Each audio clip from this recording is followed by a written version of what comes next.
과학을 담당하는 백성혜입니다. 잘 지내셨죠? 네. 예. 우리나라에는 그 색을 표현하는 말들이 참 많은데요.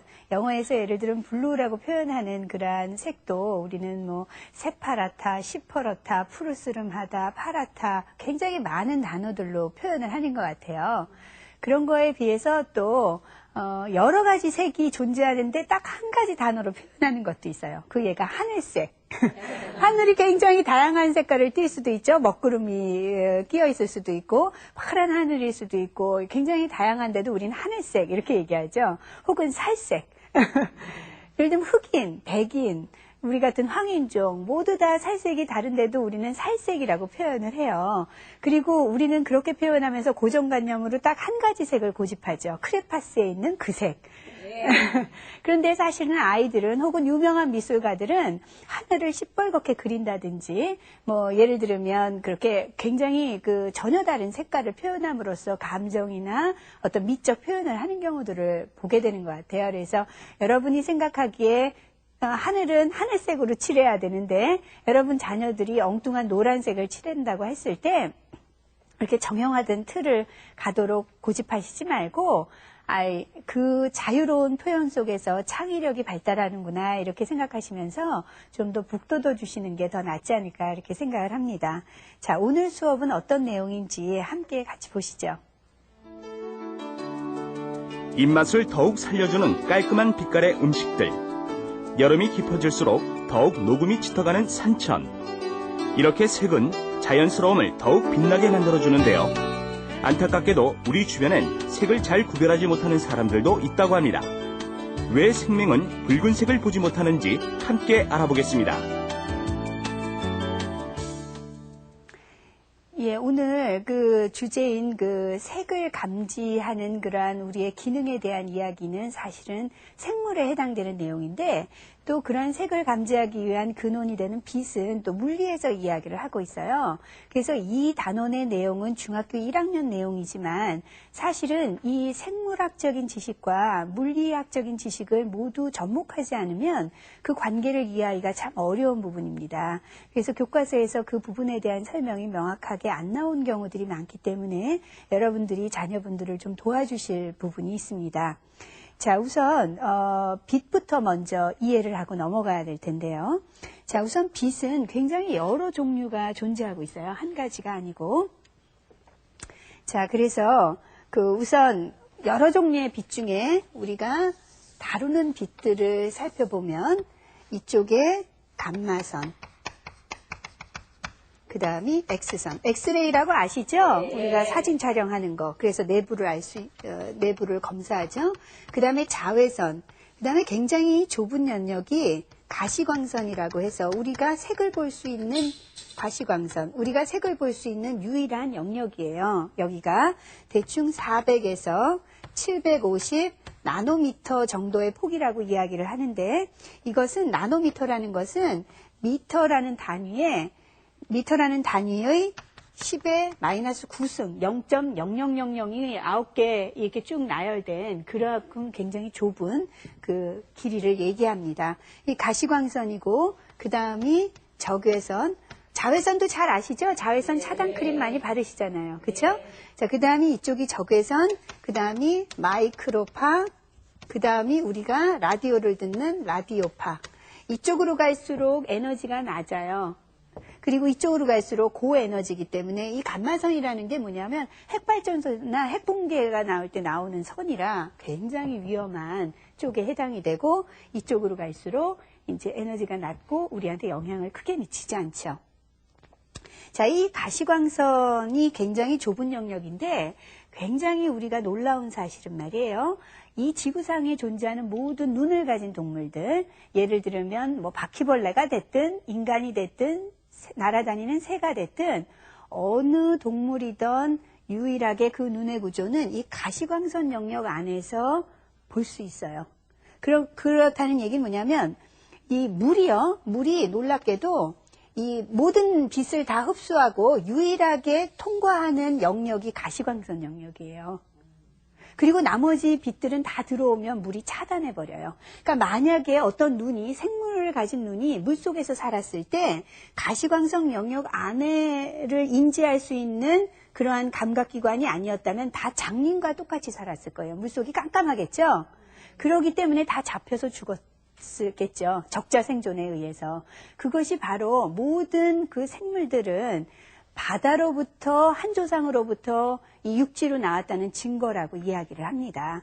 놀랍죠? 네. 자, 근데 이 가시광선 안을 우리가 이해하는 것이 우리도 진화하면서 이제 이 가시광선을 감지할 수 있어야 잡아먹히지 않았을 거예요. 물속에서 살았을 때 우리 조상이. 그러다가 이제 육지로 나온 다음에 모든 종류의 빛이 있지만 어찌됐든 우리 눈은 가시광선을 감지하는데 이 가시광선은 다시 쪼개보면 이렇게 그 빨주노초 파남보 이 스펙트럼 아시죠? 네.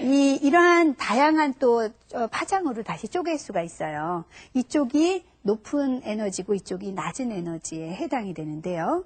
이러한 가시광선이 이제 온갖 무지개색을 띠지만 사실은 우리의 감각기관이 이 모든 색들을 다 감지하는 감각기관을 가지고 있지 않아요. 우리 눈은 유일하게 3가지 종류의 색을 감지할 수 있는 그 센서가 있는데 그 파장의 센서가 뭐냐면 붉은색을 감지하는 센서와 초록색을 감지하는 센서와 파란색을 감지하는 센서. 이 3종류의 센서밖에 없어요. 그러면 우리가 어떻게 노란색을 볼까요? 우리가 어떻게 노란색을 보느냐? 우리가 빨간색을 감지하는 센서와 초록색을 감지하는 센서가 동시에 자극이 되면 노란색으로 우리 머릿속에는 인지가 되는 거예요. 센서는 둘을 자극하는데 우리 머릿속에는 그것이 노란색이라고 인지가 되는데 인지되는 과정에서는 말이에요. 사람마다 다를 수가 있겠죠? 네. 그래서 누구나 노란색을 좋아하진 않아요.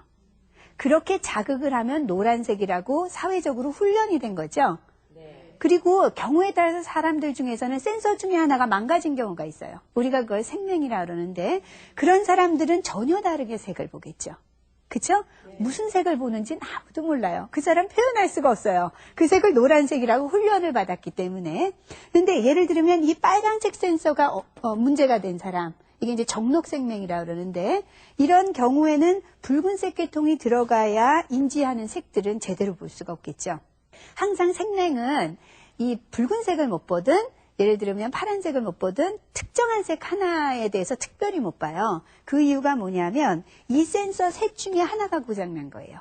만약에 센서 셋 중에 둘이 고장나면 그 사람은 한 센서만으로 모든 색을 봐야 되겠죠. 그러니까 항상 같은 톤으로 볼 거예요. 그냥 명도 차이겠죠. 진하고 어두운 정도 차이지 한 톤의 이 세상이 한 톤으로 보이겠죠. 그런데 세 센서가 다 망가진 사람은 뭐라 그러냐? 장님이에요. 빛이 들어왔는데 감지가 안 되니까. 근데 물론 장님은 센서가 망가져서 장님인 경우도 있지만 빛을 받아들이는 망막의 문제라든지 센서까지는 다 작동하는데 그것을 전달해주는 신경세포의 문제 때문에 장님이 되는 수도 있어요. 원인은 여러 가지지만 어쨌든 센서가 작동을 안 해도 우리는 색을 제대로 볼 수 없다는 것. 그게 굉장히 중요한 사실이죠. 자, 그러면 또 하나 그 미술하고 과학이 접목이 되는 부분인데요.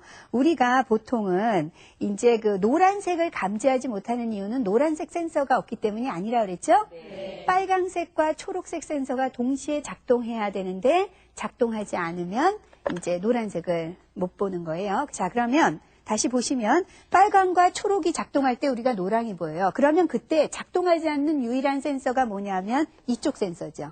그렇죠? 그래서 노랑의 보색이 이거라고 부르는 거예요. 보색이라는 것이 그렇게 되거든요. 자, 그러면 또 우리가 빨강 센서와 파랑 센서가 동시에 작동하면 무슨 색으로 보이는지 아세요? 동시에 점묘화 같은 거 아세요? 빨강, 파랑을 막 같이 점 찍고 멀리서 보면 나한테 뭐로 보여요?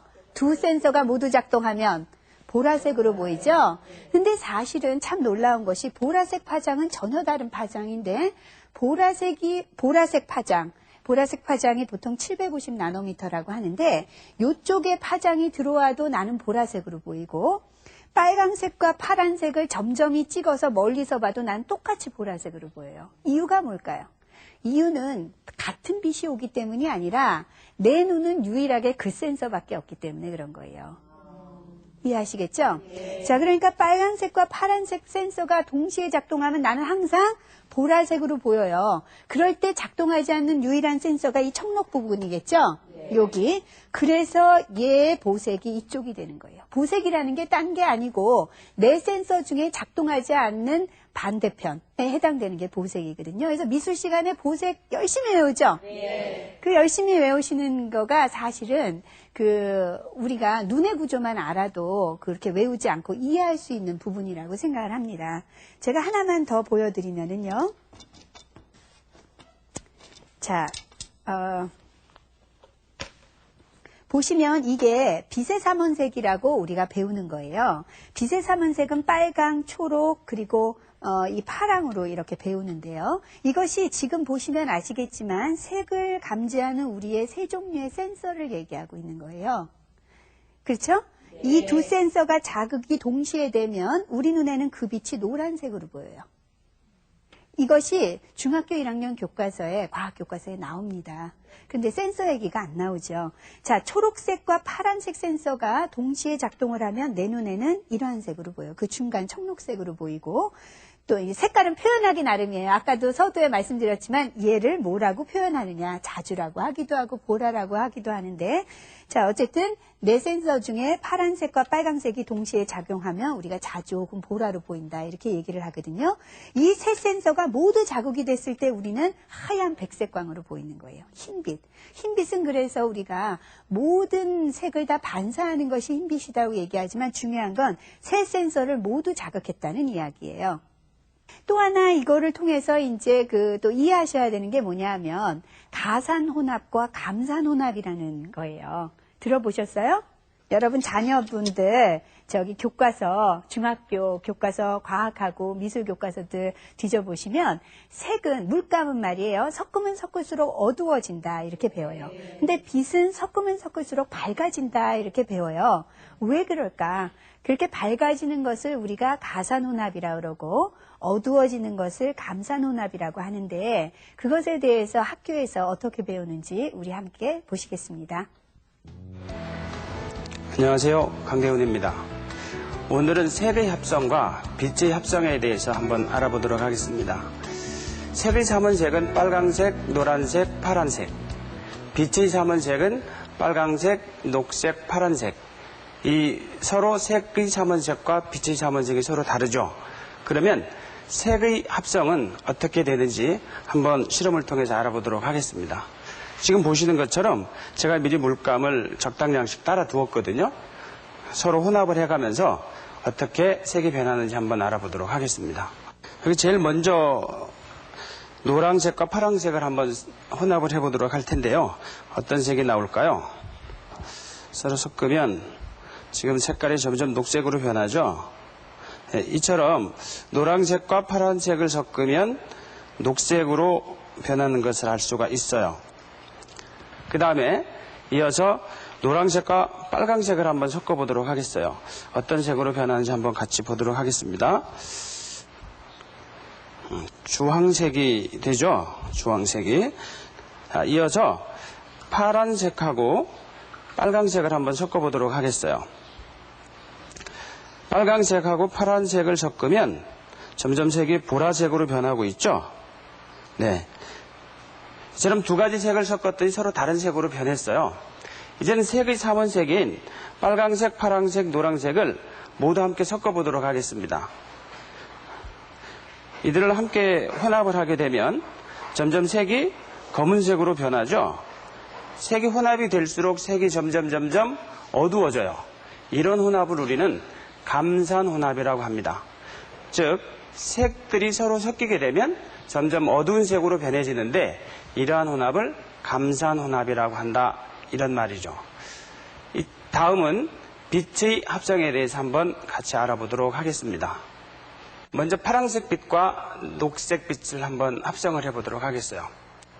지금 보시는 것처럼 하늘색 빛으로 합성색이 나타나죠. 그 다음에는 녹색과 빨간색 빛이 합성되면 어떤 색의 빛으로 되는지 한번 보도록 할 텐데요. 지금 보시는 것처럼 녹색 빛과 빨간색 빛이 합성이 되면 노란색 빛으로 나타납니다. 빨간색 빛과 파란색 빛이 합성이 되면 어떤 색이 나타날까요? 지금 보시는 것처럼 우리가 흔히 이야기하는 다홍색 빛으로 합성색이 나타나죠.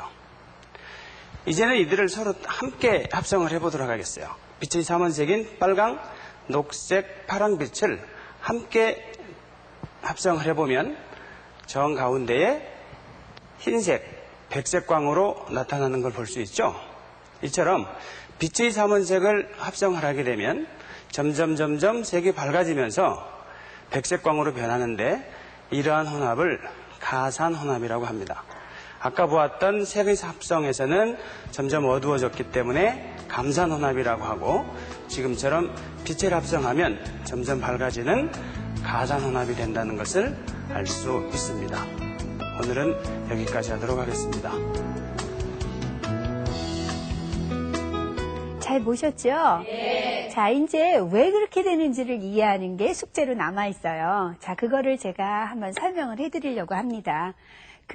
보통 우리가 물감이라는 것은 어떤 물질을 이야기하는데요. 색깔을 띠는 물질, 그걸 이제 물감으로 우리가 만드는데 어떤 물감은 그 물질이 예를 들면 붉은 물감이다, 붉은색이다, 붉은색 물감이라면 그것은 뭘 의미하냐면 모든 종류의 빛이 왔을 때 그 중에 특별하게 붉은색만을 반사시키고 나머지는 모두 흡수해버리는 거예요. 다 흡수하고 붉은색만을 반사하면 우리 눈에 붉게 보여요. 그런 물감이 이제 있어요. 여기 물감이 입자들이 이렇게 있겠죠. 여러 붉은색 물감 입자들이 있는데 반대로 파란색 물감이다 라고 이야기를 하면 파란색 물감은 파란색 빛만 반사시키고 나머지를 모두 흡수하겠죠.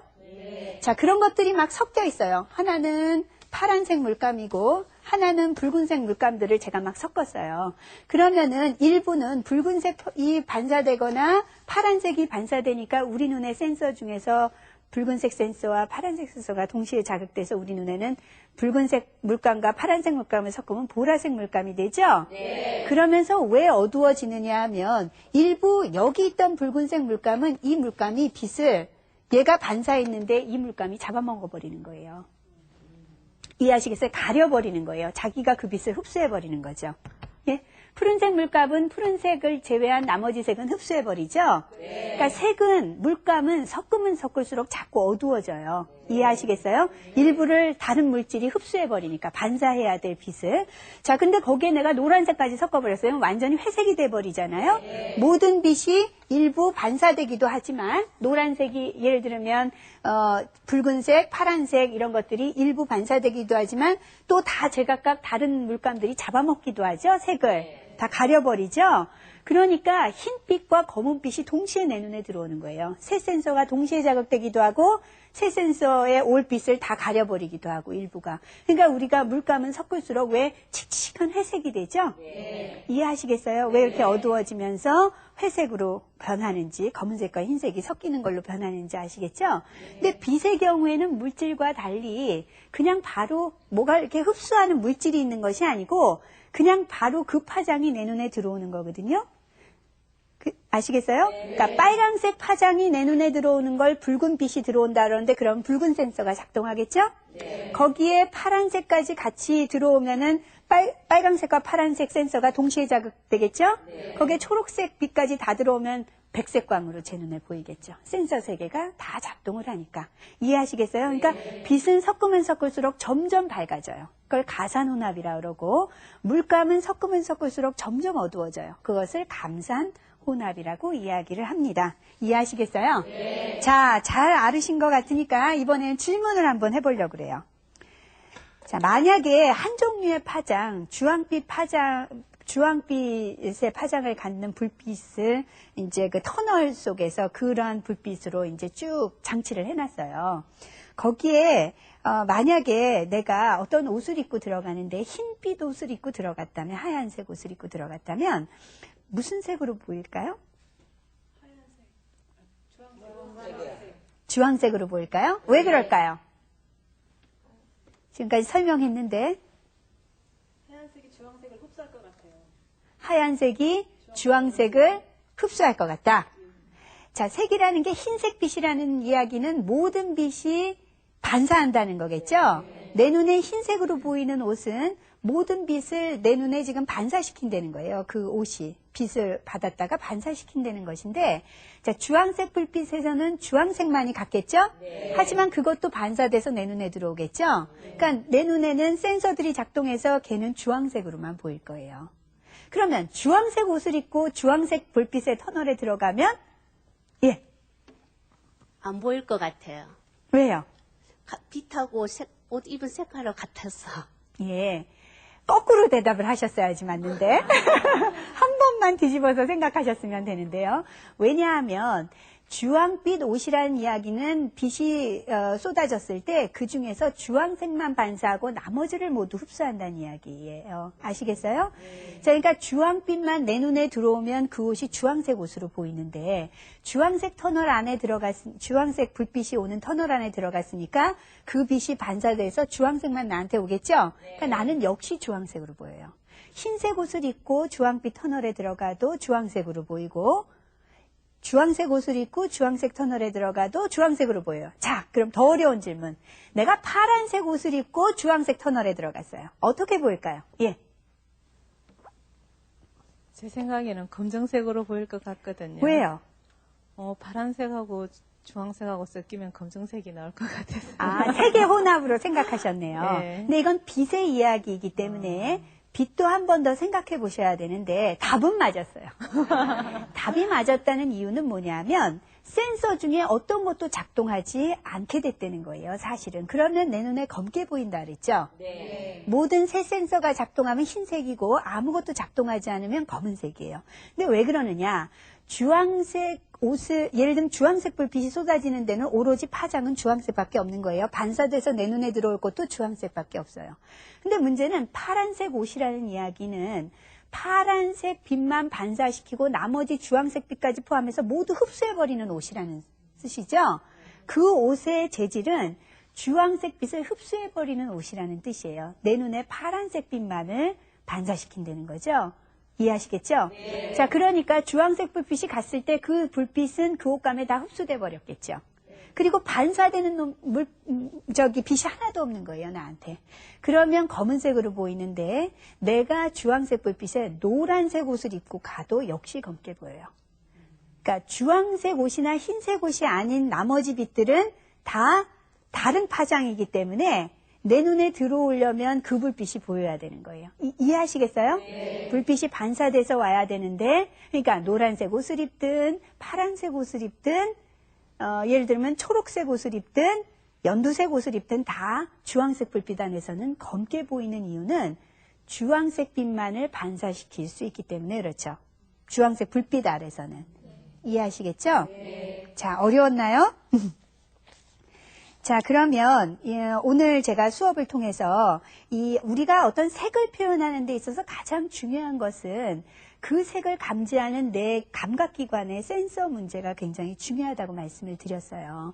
사실은 우리가 똑같이 사회적으로 훈련을 받아서 이 두 센서가 자극이 되면 뭐 예를 들면 노란색이다 이렇게 배우지만 누구나 느끼기는 다르게 느낄 수가 있어요. 사실 색 문제는 참 미묘하기 때문에 어떻게 그 감각기관이 작동해서 인지하는가의 문제는 굉장히 다른 부분이고, 이러한 생물학적인 어떤 그 관점과 또 빛과 파장이라는 이 물리학적인 그 관계 사이에서 오늘날에는, 옛날에는 빛 하면은 물리학 하는 사람은 빛만 연구했어요. 광학이라고 해서 연구하고, 생물학에서 예를 들면 감각 센서에 대해서 연구하는 사람은 그쪽만 연구했는데, 요새는 의공학이라고 해서 또 의학하고 공학이 접목되기도 하고 생물하고 물리가 접목되기도 하고 하면서 굉장히 이 다양한 학문을 다 같이 동시에 알아야 되는 학문들이 굉장히 많이 발달하고 있어요. 그러니까 옛날과 같이 물리, 화학, 생물, 지구과학으로 과학을 구분하는 것도 옛날 일이고요. 이제는 이게 다양한 두 사이를 접목하는 시각을 아이들한테 알려줘야 되는데, 아직도 교과서에서는, 특히 중학교 교과서는 맨날 제가 18세기 이야기를 합니다라고 말씀을 드리지만 그러한 옛날의 시각들의 패턴으로 분류를 하고 있어요. 그러다 보니까 이렇게 중간 부분으로 설명을 해야 될 것들이 이렇게 사실만 기록되어 있지 왜 그런지를 설명하지 못하고 있어요. 그러니까 그런 것들을 여러분들이 이해하시고 여러분 자녀들한테 이야기해 주시면서 야, 너도 똑같이 나처럼 보이는 거 맞을까? 라고 얘기해 보세요. 그럼 누구나 그런 것들이 같지 않다는 것, 특히 생명이라는 것이 어떤 센서 하나가 잘못 작동했을 때 일어나기 때문에 우리랑은 전혀 다르게 색깔을 볼 수 있다는 것을 이해하신다면 자연현상을 조금 더 이해하면서 여러분의 자녀들이 그 과학을 더 좋아할 수 있는 계기가 되지 않을까 이렇게 생각을 합니다. 혹시 질문 있으면 좀 받아볼까요? 네. 공기 오염이 심할수록 노을이 더 예쁘게 보이는데요. 그 이유는 왜 그럴까요? 예, 혹시 그 노을이 왜 생기는지는 아세요? 사실은 그 질문을 답을 하려면 노을이 왜 생기는지부터 이야기를 해야 되는데요. 우리는 낮에 하늘이 이제 해가 떴을 때 하늘이 파랗게 보인다고 우리가 얘기를 하잖아요. 네. 자, 파란색이 보인다는 얘기는 해를 쳐다봤을 때 파란 것이 아니라 해를 보면은 눈 버리죠. 그러니까 해를 등지고 반대편 하늘을 봤을 때 파랗다고 우리가 얘기를 해요. 자, 아까 그 빛의 여러 가지 파장을 제가 보여드렸는데 파장이 짧은 쪽이 있고 파장이 긴 쪽이 있어요. 파장이 긴 쪽이 붉은 쪽이고 파장이 짧은 쪽이 푸른색 쪽이에요. 자, 근데 파장이 짧은 것은 오다가 쉽게 산란해 버려요. 산란해버려서 흩어져 버리는데 우리가 그래서 항상 파란색 빛 쪽이 산란이 잘 되는데 그러다 보니까 산란된 빛을 쳐다보면 우리 눈엔 파랗게 보이는 거예요. 그리고 이 붉은색 파장이 장파장인데 그런 긴 파장은 산란을 안 하고 바로 이렇게 통과돼서 들어와요. 그러니까 노을은 항상 해 쪽을 바라봐야 되겠죠? 파랗다고 얘기할 땐 해를 등지고 바라봐서 산란한 빛을 본 거고 해를 쳐다봤을 때 이제 노을이 질 정도 되면 해를 바라봐도 괜찮잖아요. 네. 그 정도 됐을 때 태양을 바라보면 태양으로부터 내 눈에 들어오는 파장은 긴 파장이 대부분이에요. 그렇기 때문에 내 눈에는 붉게 보이는 거죠. 붉은색 센서가 작동하는 거예요. 자, 그런데 이 오염이 심한 지역이라는 얘기는 아마도 그 공기 중에 다른 빛들, 산란한 빛들을 다 잡아먹어버리는 거죠. 흡수해버리는 물질들이 많이 떠 있을 때는 더 깨끗하게 선명한 색만 내 눈에 들어올 테니까 산란한 빛하고 섞여서 들어오지 않고 그래서 더욱더 붉고 불타오르는 것처럼 보인다고 이야기는 하는 것 같습니다. 이해하시겠죠? 네. 또 다른 질문 있나요? 자, 그러면 혹시 궁금하신 거 있으면 EBS 홈페이지 이용해서 질문 올려주시고요. 다음 시간이 벌써 마지막 강의가 됐어요. 그래서 뭐를 강의를 하면서 마지막을 장식하면 좋을까 생각을 하다가 요사이는 그 전통과학이 우리나라의 전통 학문이 그 조상의 지혜들이 얼마나 과학적이었는지를 연구하는 분야도 참 활성화되어 있어요. 맨날 제가 이제 뭐 서양의 18세기의 과학을 돌턴, 아보가드로, 보일, 뭐 맨델 이런 사람 이야기만 했지만 오늘날에는 우리의 선조들도 굉장히 과학적이었다는 시각들을 많이 소개를 하는데 그 중에 하나로 낱말은 새가 듣고 반말은 쥐가 듣는다라는 우리 조상들의 그 속담이 얘기한 속담이 얼마나 과학적이었는지 소개해 드리려고 합니다. 자, 오늘 공부하시느라고 수고 많이 하셨습니다. 안녕히 계세요.